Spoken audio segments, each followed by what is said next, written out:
एक गांव में एक व्यक्ति रहता था जो अपने जीवन को लेकर बहुत चिंतित रहता था।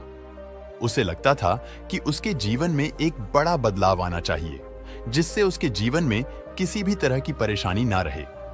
उसके पास खूब धन हो और खूब प्रसिद्धि हो, वह जहां जाए उसे सम्मान मिले।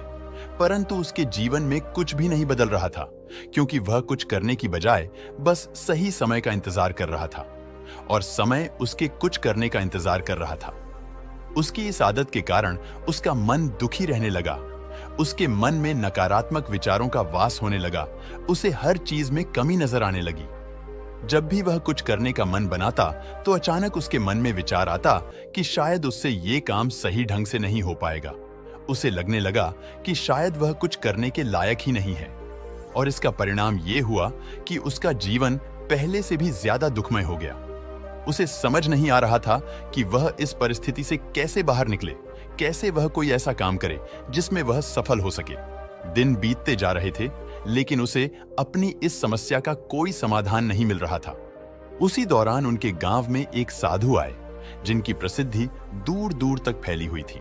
सब लोग ऐसा कहते थे कि उनके पास हर समस्या का हल मिल जाता है। जब उस व्यक्ति ने यह सुना कि एक साधु उनके गांव में आए हैं, तो वह बिना कुछ सोचे समझे अपनी समस्या लेकर तुरंत उस साधु से मिलने चला गया। साधु को प्रणाम कर उसने अपनी समस्या साधु को बताई।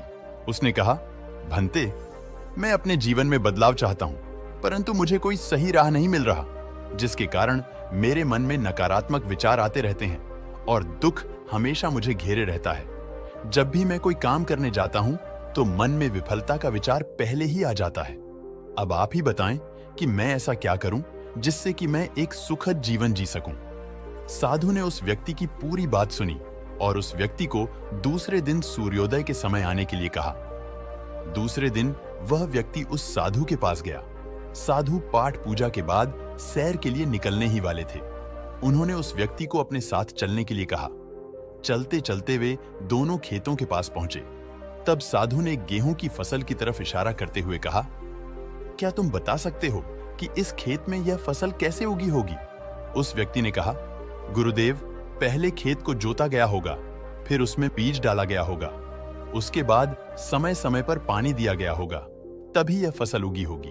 उस व्यक्ति ने पूरी प्रक्रिया को बताते हुए उत्तर दिया। थोड़े और आगे चलने पर उन्होंने देखा कि एक खेत में घास ही घास थी। एक बार फिर साधु ने उस व्यक्ति से पूछा, क्या तुम बता सकते हो कि इस खेत में यह घास किसने उगाई होगी? वह व्यक्ति बोला, गुरुदेव, घास कौन उगाता है? यह तो अपने आप उग जाती है। जब खेत में किसी और चीज का बीज नहीं डाला जाएगा तो उस खेत में घास ही उगेगी। तब साधु ने कहा, बस तुम्हारे इन्हीं उत्तरों में तुम्हारी समस्या का हल छिपा है।